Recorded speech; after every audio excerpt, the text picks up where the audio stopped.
I'm here for you. All I right. got 30 copies of your book delivered to my office today. They're going to get passed out tomorrow.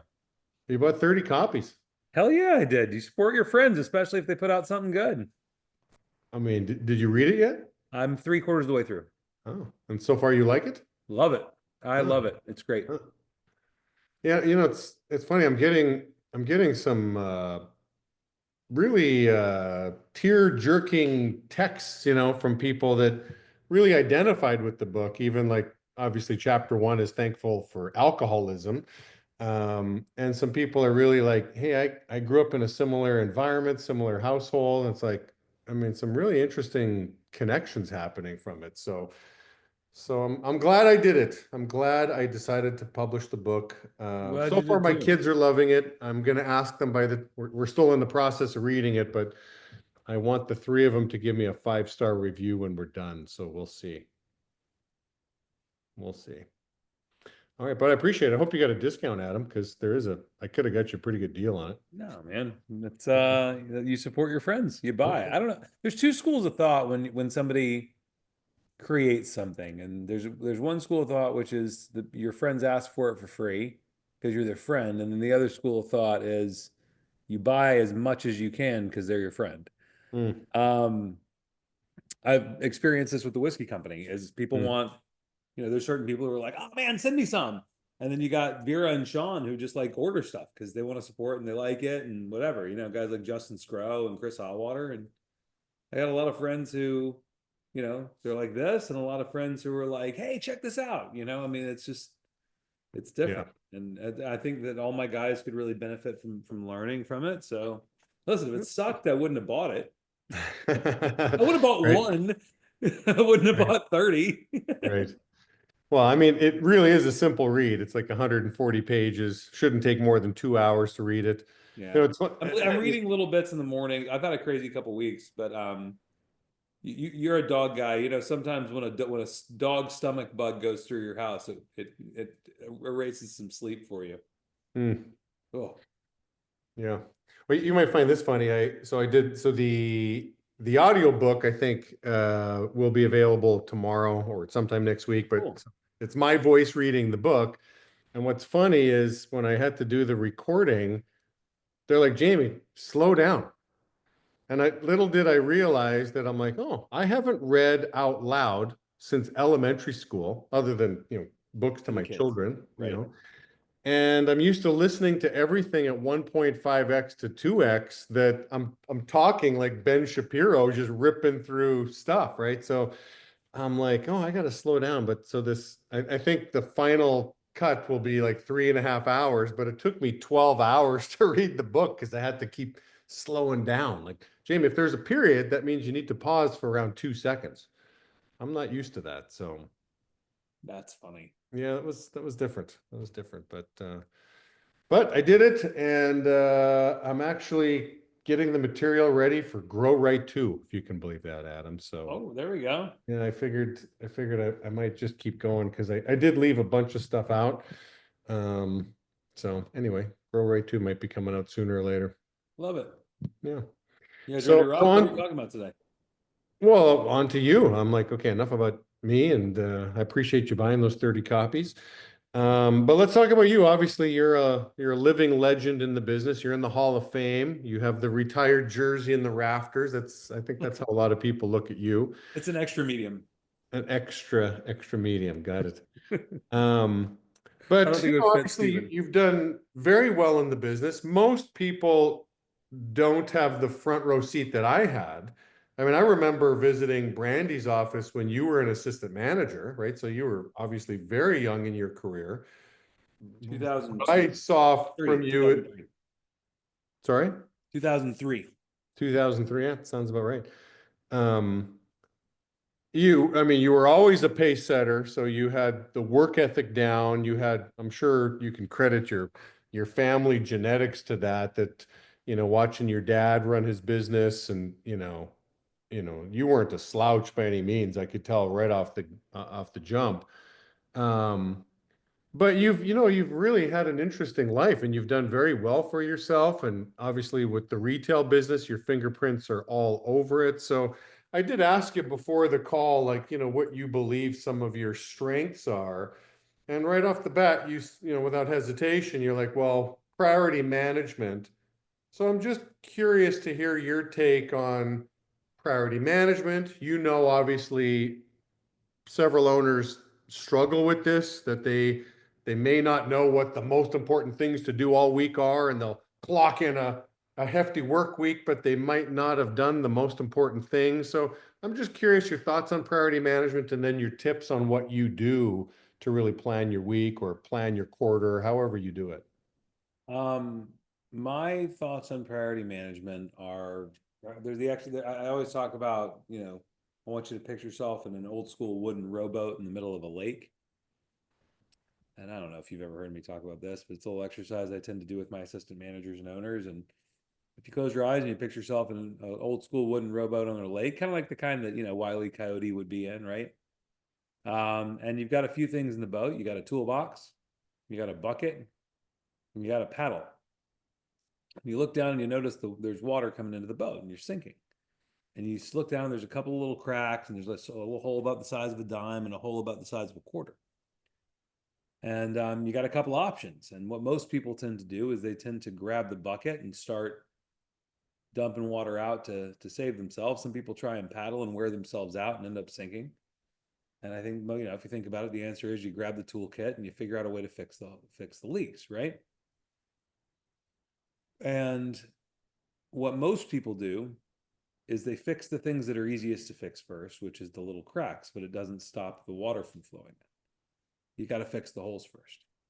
So you got to look at the things that are going to make the biggest difference. Chances are it's going to take a combination of all three tools. You're going to need to patch up the dime size and quarter size hole, forget about the cracks, scoop out a little bit of water so you're not bringing any more on, and then paddle to safety. And so, what I try to encourage people to do is, as they're trying to figure out what their priorities are, and the word priority has become grossly misused because the Latin it talks about, I believe, the single most important thing is what it comes from. And I don't know how you have 37 priorities, right? And I think it goes back to old school Stephen Covey of just putting things into your roles and goals, right? And you got to sit down and examine what is the most important thing I need to do? What's going to make the biggest impact the fastest? And so when you're trying to figure it out, sometimes it's going to be relationships with your team. Sometimes it's going to be firing the guy that's negative in the office. Sometimes it's going to be getting to the gym. Sometimes it's going to be eating healthy. Sometimes it's going to be spending time with your significant other. And you got to figure out, all right, what's going to make the biggest impact? I remember where this hit me one day and where I came up with this analogy is I was talking to an owner that was just their office wasn't doing as well as they wanted to. And I'm asking them a bunch of questions, and the real answer was their guys weren't making the money they needed to make in the field. That he didn't have a white rabbit, he didn't have a pace setter, and he was getting people to start, but they weren't sticking because they weren't seeing money. So he needed to go out and get reacquainted with the field in a very big way. And I asked him what his plans were for the week, and he told me that he was going to be repainting his lobby because he felt like if his office looked better, he'd be able to start sharper candidates. Mm. And I was like, that is the greatest example of fixing the cracks I've ever seen. Mm. Yes, you should probably repaint your office at some point if it looks like crap, but um, will that fix do you think that repainting your lobby is going to make your seven guys you got right now go make more money in the field? No. Okay. Well, and at the end of the day, people look for the easiest path, not necessarily the most productive.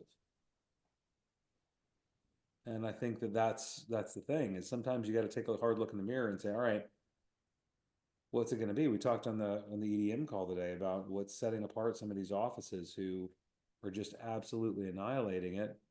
And it's that they don't get bored with the basics. They don't ever reach a point where they stop doing what makes a difference. And now in terms of planning, my wife and I do planning we sit down every week and plan the week and also plan out any new things that have been added to the calendar. And then I tend to do quarterly planning for things like travel and office visits, conferences that we have, things like that. But I'm still, I mean, I'm in my office, physically in my office 3 days a week, plus still running my weekend Zooms on Saturday and Sunday.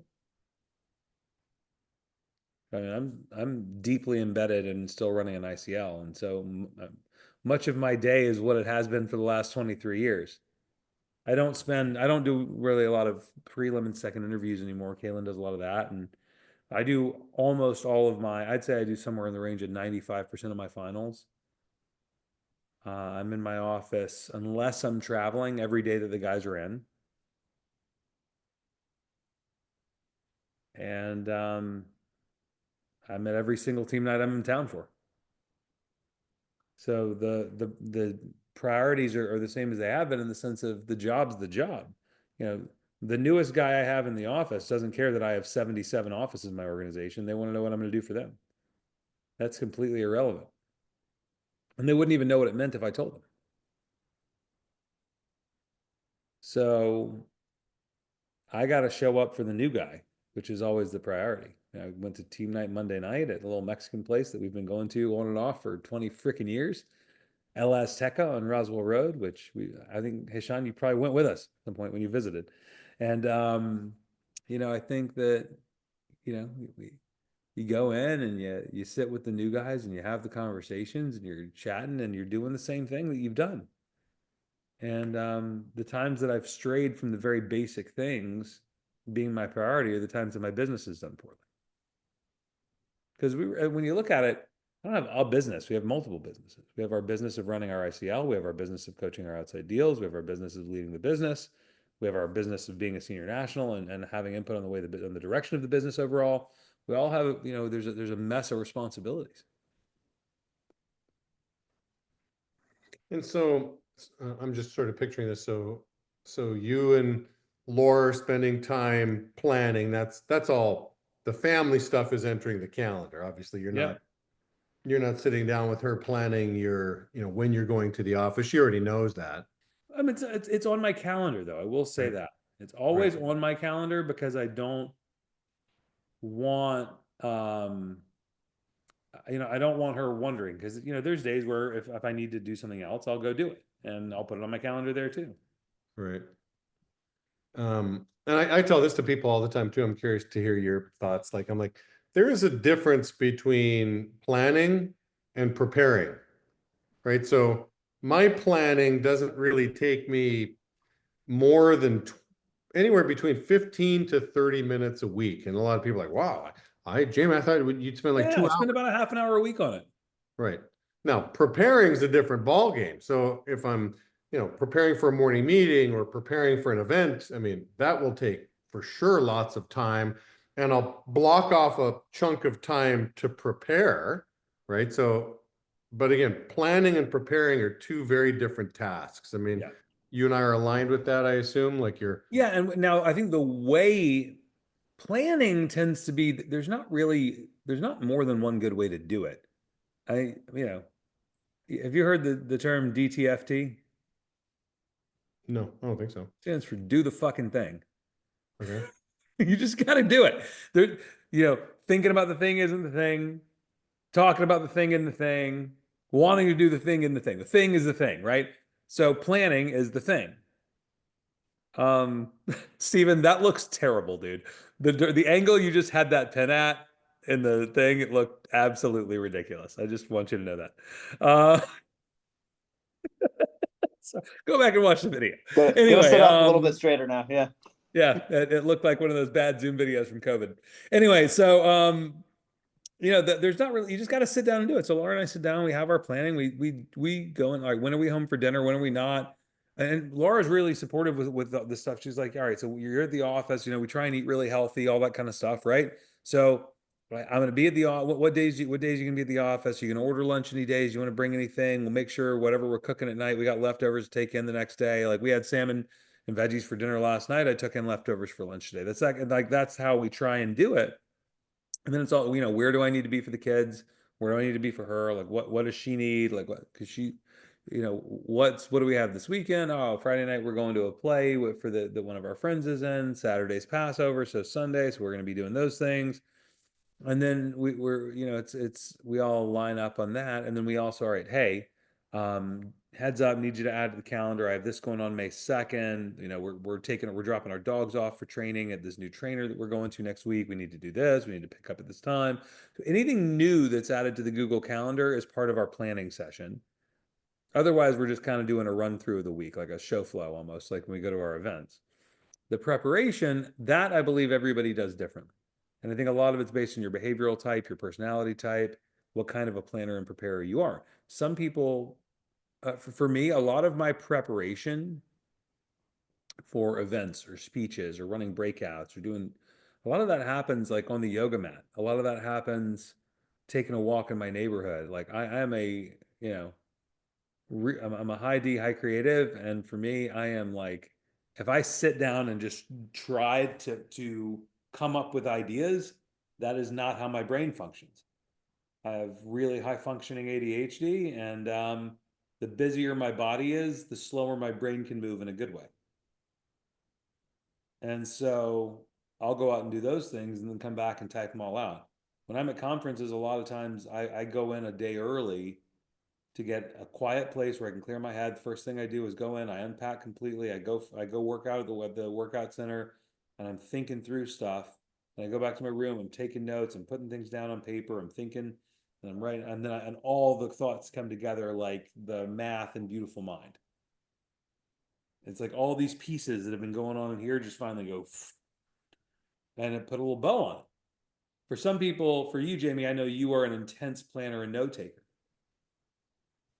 and so or preparer and note taker. Pardon me.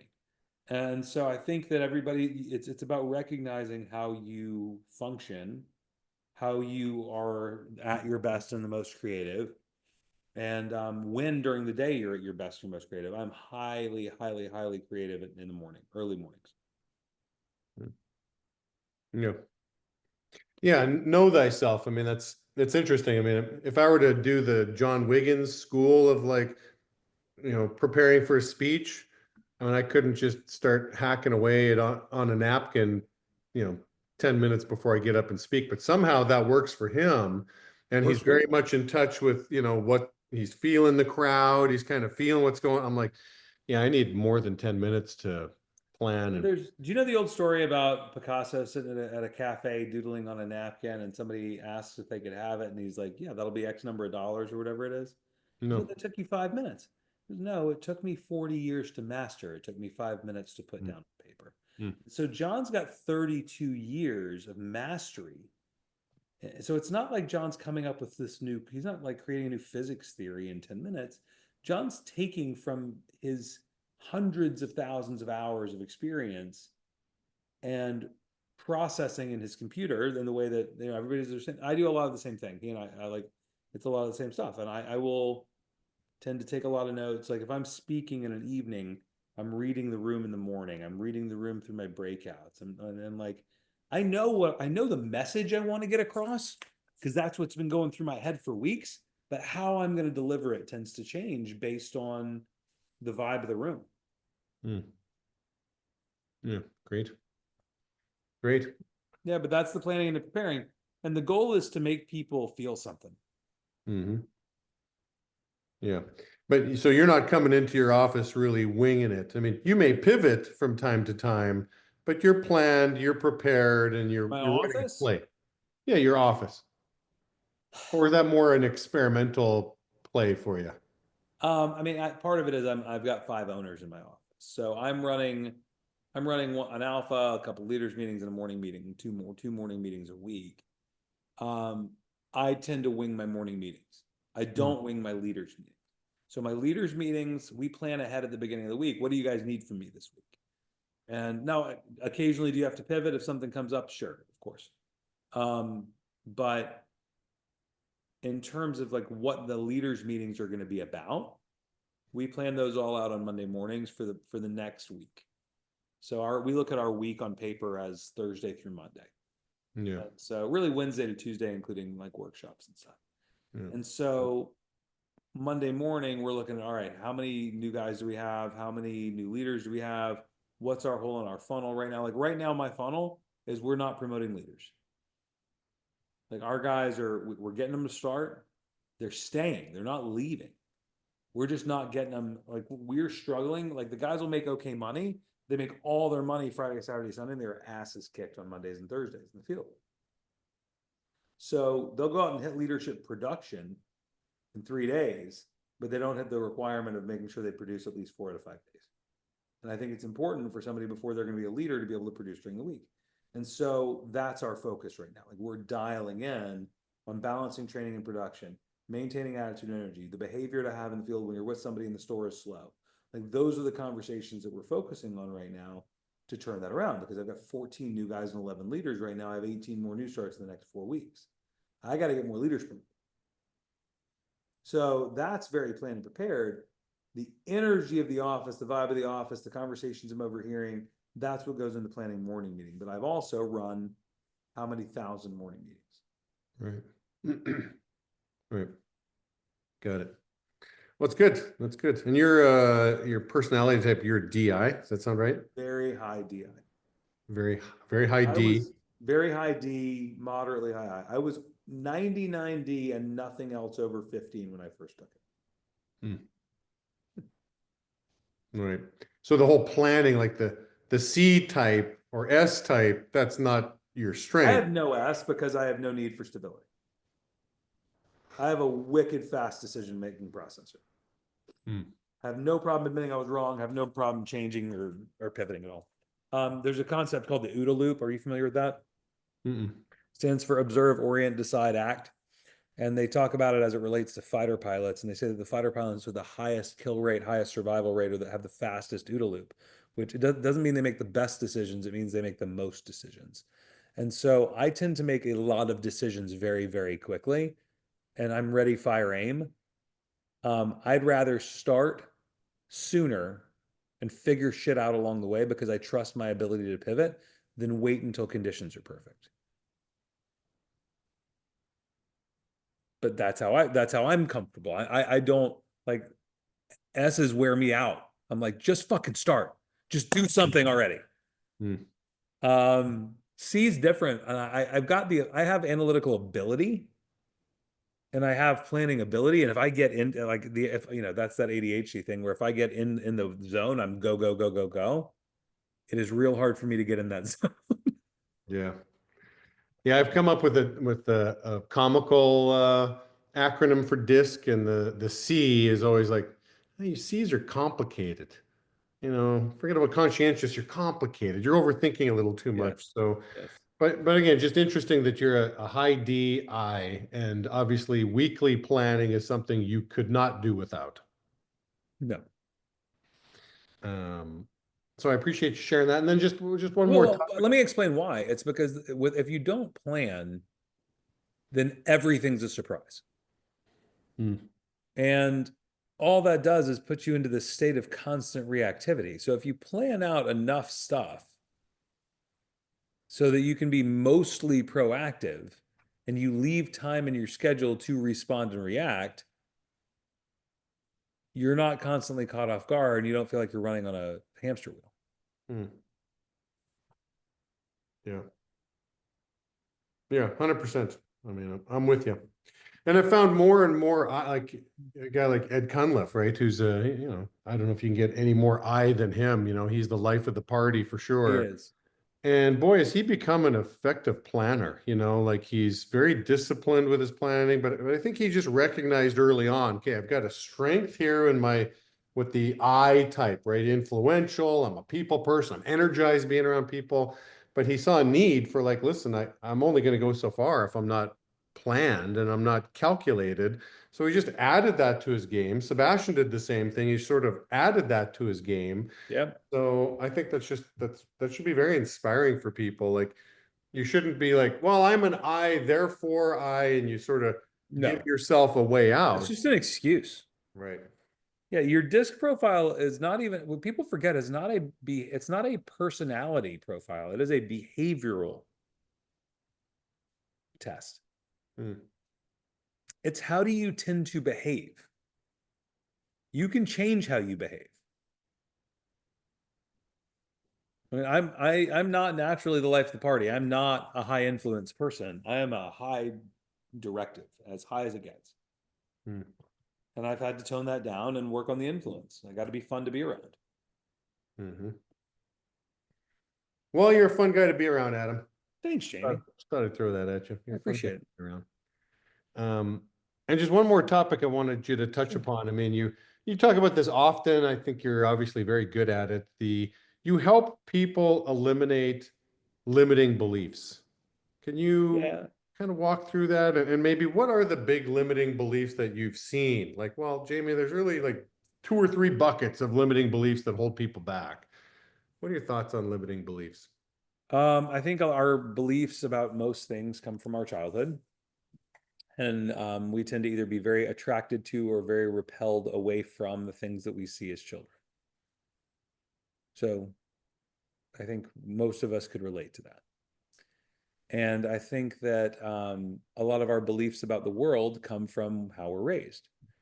And so I think that what people need is to have their horizons expanded, and it comes from asking a lot of questions. It comes from asking questions, eliminating those beliefs. So if money wasn't an issue, what would that mean? If money wasn't an object, what would it mean? If you could travel anywhere in the world, what would it look like? If you could drive any car that you want to drive, if you had the ability to, you know, make a charitable donation, what would you do with it? And it's about asking these questions. And I think one of the biggest areas that people have extremely limiting beliefs is around money. I think that people's relationship with money tends to be very scarcity based. And people live from a place of fear. And I think that one of the things that I try and work with people on is the ability to see past fear and to recognize, like, what's the worst thing that could happen. My dog is losing it. I don't know if you guys hear that or not. So I don't, and so that's a lot of what the conversation is. It's around, let me close my door.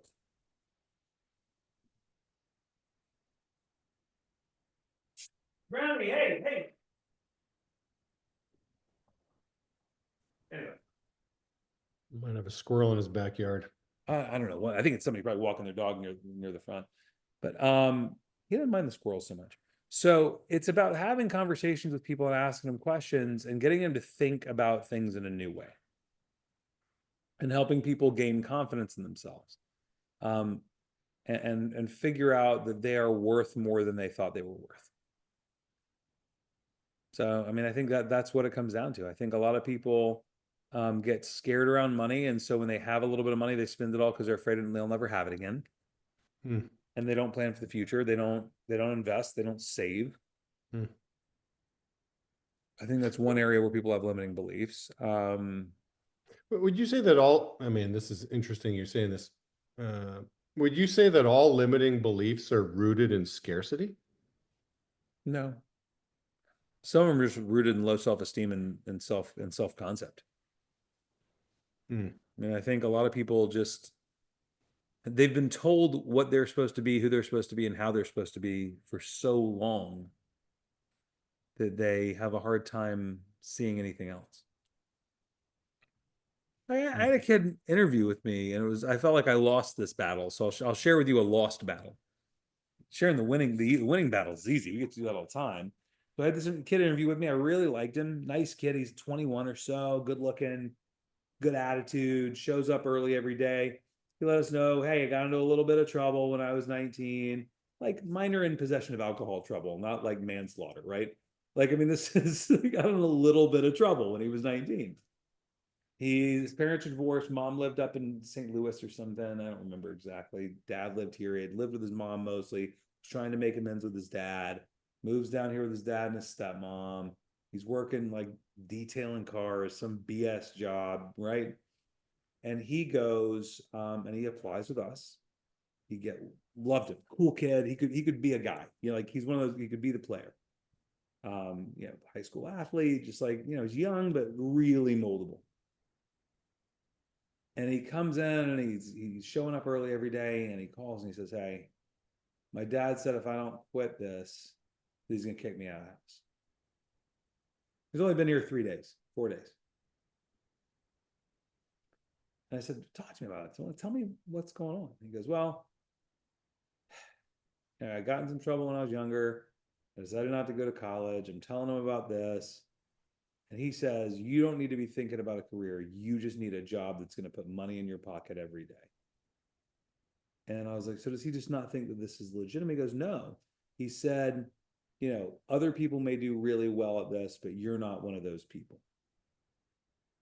And I said to him, I said, I'll tell you what, we have to pay you a minimum every day. I'll make a deal with you. Every single day you work, I will make a deposit into your bank account for that day worked. And at the end of the week, if you've made more money in commission, I'll true you up. Felt like that's hey, I get it. What I want to say is let me sit down with your dad and I'll pull out my override statement from last month. And if his W-2 from last year was higher, I'll shut the fuck up. And if not, I need 3 months with your kid.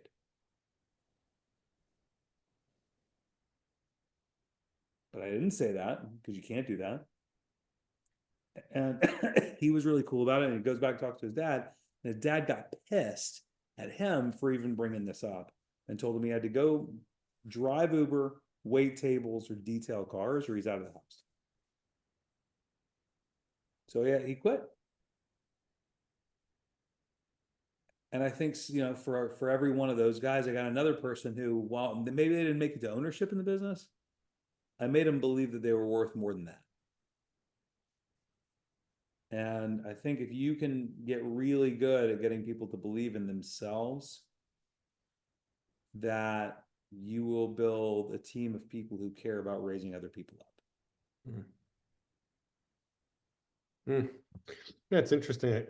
You reminded me of a story, and I put it in the book. Ironically, I had a guy tell me he's like, hey, my parents want to come meet you, and I was, I'm riding high, I'm feeling really good about my business. I'm like, yeah, I'd love to meet your parents. My parents are real skeptical, Jamie. So meet the parents, give them basically an opportunity meeting, and they tell me at the end, and I'm just with the parents now, I'm not with their son. And they said, listen, Jamie, you seem like a really straight up guy, and this seems like a legitimate business. And I don't question whether or not there's opportunity here the way you're describing it. I just want you to know that my son is not going to make it, that everything he puts his mind to, he eventually quits. So I would appreciate if you can help him just sort of see the light and move on from your business, because I don't want him having these grand expectations and then fall really short. And I was totally infuriated by that conversation. I'm like, talk about setting your child up with limiting beliefs. Like, the parents don't think the kid is going to make it. So I went completely out of my way to do everything to help this kid out. And unfortunately, it ended the wrong way also. Like, eventually, a few months later, he's like, Jamie, this just isn't working out. It's not for me. And the guy ended up moving on.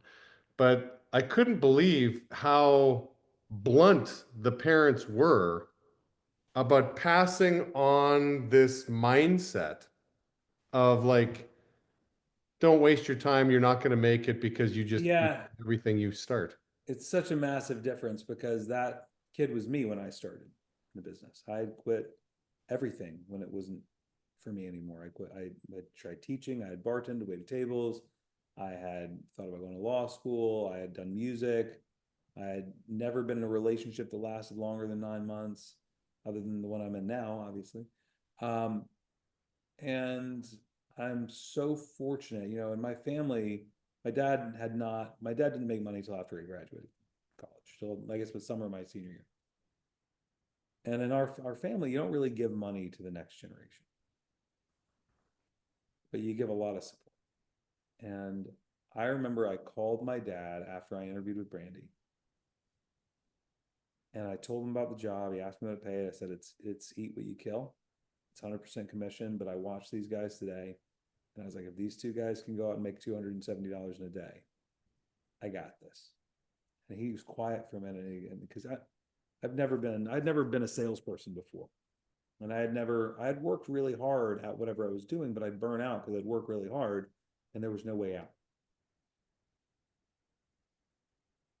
I can't remember when I was waiting tables. There was one time I worked like 32 shifts in 25 days.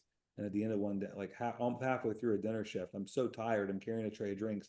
I forgot I was carrying them and I dropped them. Like I was working so hard, but there was just, I wasn't getting anything for it, you know? But I was working at a fucking PF Chang's, it was like, you know?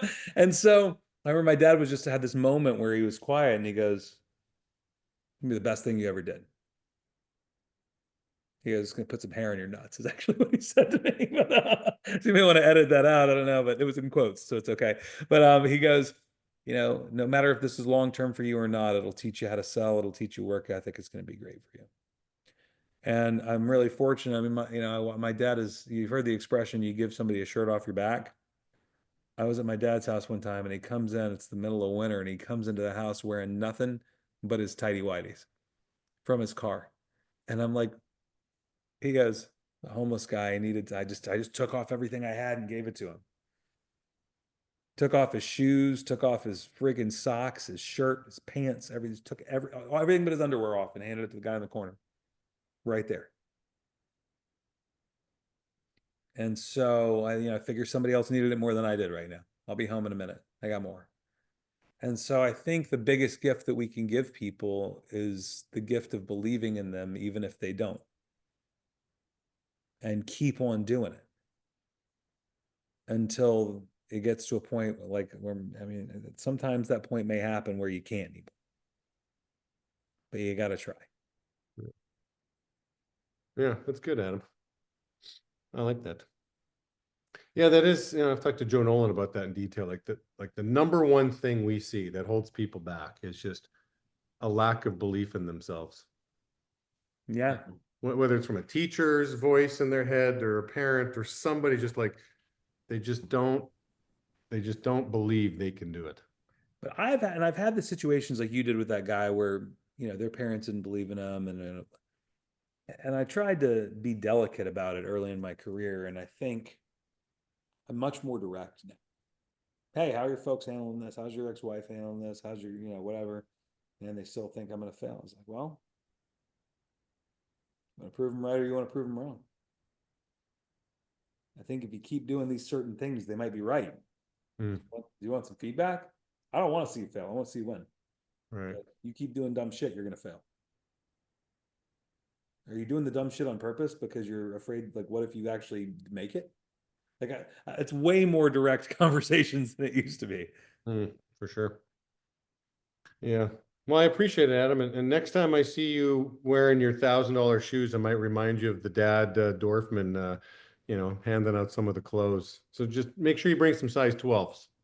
I also I know that you could afford them if you wanted to. Okay, fair enough. So there's Fair the enough. difference. Pretty sure the guy in the street couldn't. I'll I'll find a scruffy guy on the street that wears a size 12 to hit you up. The funny thing is, I'm not normally a flashy guy, and I have found that this generation, Jamie, that we're recruiting right now, there was the millennial generation. It was almost taboo to say you wanted to make money. It's like the dirty word. And this young generation wants to see you flashing cash in the same way that when we started, the old school guys, I don't care what kind of car I drive. I mean, I live in a really nice house because I'm there every day, and I wanted to build a life that I don't want to take a vacation from. And I love being at my house with my favorite people and my dogs and my friends and my family. So that was really important to me. But if you come into you haven't been to our new house, but if you come in, it's a big house and it's really nice and we have a beautiful yard and all those things, but it doesn't have some big grand entryway or anything like that. It feels very warm and very cozy. And then you wander around, there's a lot of hallways. And I mean, hey, Sean's been to the house and it feels I was like a there when home. you were building. What? I was there when you were building it, not when it was You done. didn't come to dinner at the house after, or was it the old No, house? no, that was the old house. Okay. We That's went right. to see when you're building it. Yeah. So, I mean, that's that, but I wouldn't care about the shoes, the suits. I do like watches. I like watches, but they tend to retain their value. But like cars and that kind of stuff, I'd much rather spend money on a vacation. But the guys want to see that these days. Um, Well, I like seeing it, Adam. You and I'm your forever a student, and I'm never gonna drive a Ferrari, but I'm watching what Benny and some of these other guys are doing, and it motivates and inspires these young kids to go out and do the work to get those things that they want. Yeah, good stuff, Adam. I don't wear the red bottoms though, they're so uncomfortable. Well, thanks Good for having stuff. me, Jamie. Yeah, thanks for being on the call. Appreciate you, Adam. Hopefully it's helpful. Okay, see you guys.